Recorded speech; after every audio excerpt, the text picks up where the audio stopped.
يا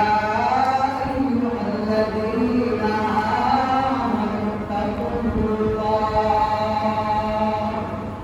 حق تقاته ولا تموتن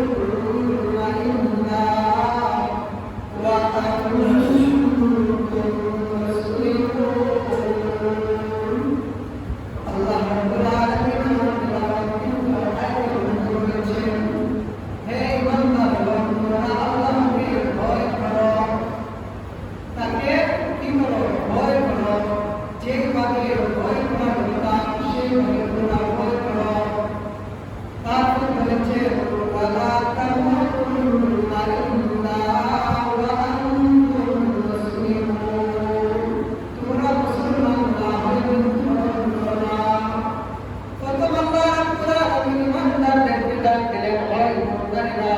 তোমরা আল্লাহ রাব্বুল আলামিনকে কি করো ভয় করো আল্লাহ রাব্বুল আলামিন আমাদেরকে কাফের বেঈমান মুশরিক করে ডাকেন নাই আল্লাহ রাব্বুল আলামিন মায়া করে দয়া করে আল্লাহ রাব্বুল আলামিন আমাদেরকে ঈমানদার করে ডাক দিয়েছেন যে ঈমানদাররা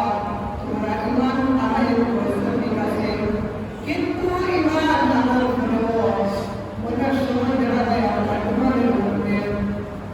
বেদা আছে আসলে নাই আমরা ঈমান আনছি কিন্তু আমরা ঈমানের হক আদায় করি না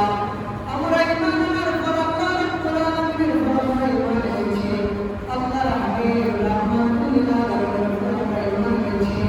আল্লাহ রাব্বুল আলামিনের আসমানি কিতাব কুরআনুল কারীমের প্রতি আমরা ঈমান এনেছি সকল নবীর রাসূলের প্রতি আমরা ঈমান এনেছি ঈমান আনার পরে দেখা যায় আমরা আল্লাহ রাব্বুল আলামিনের বিধান মানার কারণে আমরা ঈমান আনার পর আল্লাহ রাব্বুল আলামিনের বিধান নিয়ম আইন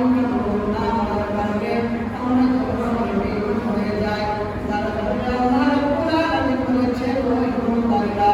তোমরা কি করো আমি আল্লাহ রাব্বুল আলামিনকে ভয় করো যেভাবে ভয় করা কত বলেছেন ভয় করো তারপর বলেছেন যেভাবে ভয় করা সেইভাবে ভয় করো তাহলে বোঝা যায় ভয় প্রকার দুই প্রকার আমরা সাধারণত চলতে ফিরতে আমরা অনেক সময় রাস্তাঘাটে ভয় পাই কিনা পাই না অবশ্যই ভয় পাই তারপরে দেখা যায় কোনো মানুষের সাথে যদি আমাদের ঝগড়া বিবাদ হয় তখন আমরা ওই মানুষকে ভয় পাই কিন্তু আমরা কোরআন দাঁড়িয়ে কোন জায়গায় আমরা জানি আল্লাহ রাব্বুল আলামিনকে সবথেকে বেশি ভয় করতে হবে তাহলে বোঝা যায় ভয়ের মধ্যে পার্থক্য আসবে না অবশ্যই এর মধ্যে আল্লাহ রাব্বুল আলামিন যেহেতু বলেছেন তোমরা ভয় করো ভয় করো যেভাবে রসিদ করা সেইভাবে ভয় করো যেহেতু আমরা মানুষকে দেখলে ভয় পাই জীবজন্তু জানোয়ারকে দেখলেও আমরা ভয় পাই কিন্তু সেই ভয়ের মতো আমাদের ভয় হতে হবে না আমাদের ভয় হতে হবে মানুষের চেয়ে জীবজন্তু এইগুলাকে দেখলে আমরা যেভাবে ভয় পাই তার চাইতে হাজার হাজার গুণ বেশি হতে হবে ঠিক না কারণ আল্লাহ রাব্বুল আলামিন দুনিয়ার জমিনে যদি আমরা মানুষের সাথে অন্যায় করে অপরাধ করি তাহলে আমরা তার কাছে ক্ষমা চাই চাওয়ার পর শেষ হয়ে যায় দুনিয়ার জমিনে কিন্তু আল্লাহ রাব্বুল আলামিনকে ওনার আইনকানুন যদি আমরা না মানি না মানার কারণে আমরা আল্লাহ রাব্বুল আলামিনের দরবারে কিয়ামতের কঠিন ময়দানে সরকারে আমরা জবাবদিহি করতে হবে কিনা অবশ্যই করতে হবে যার কারণে আল্লাহ রাব্বুল আলামিন বলেন ও বান্দারা তোমরা দুনিয়ার কোন মানুষের মতো আমাকে ভয় পেও না তোমরা দুনিয়ার কোন জীবজন্তুর মতো আমাকে ভয় পেও না তোমরা একমাত্র আল্লাহ রাব্বুল আলামিনকে এমনভাবে ভয় করো আমার দেওয়া আল্লাহ বান্দাকে এমনভাবে ভয় করো যে ভয় তোমাদের অন্তরের মধ্যে ঢুকলে তোমরা পরকালে আল্লাহ রাব্বুল আলামিনের জান্নাতে থাকতে পারবে আর যদি এই ভয়টা আল্লাহ রাব্বুল আলামিনের জন্য হয় না দুনিয়ার জমিনে যদি আমরা আল্লাহ রাব্বুল আলামিনের ভয় আর ভয় যদি আমাদের অন্তরের মধ্যে ঢুকে না তাহলে এই দুনিয়ার জমিনে চলতে ফিরতে আমরা জীবনে পারবো, যেভাবে আমরা চললে আল্লাহ রাব্বুল আলামিনের আইন কানুনের উল্টা হয়ে গিয়ে সেইভাবে চলতে পারবো। কিন্তু এই চলাটা আপনি আমার জন্য আল্লাহ রাব্বুল আলামিনের দরবারে জবাবদিহি কাঠগড়াতে দাঁড়াতে হবে। তাহলে বোঝা যায় আল্লাহ রাব্বুল আলামিনকে ভয় করতে হবে। কারণ তারা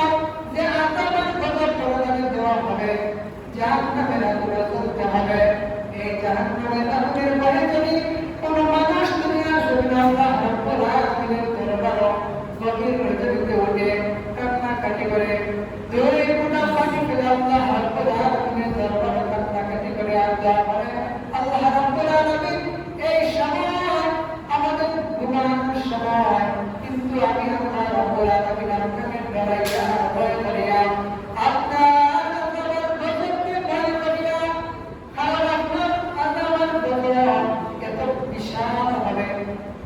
হাদিস শরীফের মধ্যে এসেছে কোন মানুষ যখন মৃত্যুবরণ করবে, মৃত্যুবরণ করার পর এই কবরের মধ্যে যখন তাকে রাখা হবে, কবরের মধ্যে রাখা হবে, যখন তাকে প্রশ্ন করা হবে, দুইজন ফেরেশতা এসে তাকে প্রশ্ন করা হবে, মা রাব্বুকা, তোমার রবকে, তোমার দীনকা, তোমার দীন কি, ওয়া মান হাদা রাজুল, তোমার রাসূলকে। যখন ওই ব্যক্তি মুমিন মুসলমান হয়ে থাকে, তাহলে অবশ্যই এই তিনটা প্রশ্নের উত্তর দিতে পারবে। আর যদি কোনো ব্যক্তি আল্লাহ রাব্বুল আলামিনের বিধিবিধান দুনিয়ার জমিনে পালন না করে চলে যায়, তাহলে ওই তিনটা প্রশ্নের মধ্যে যদি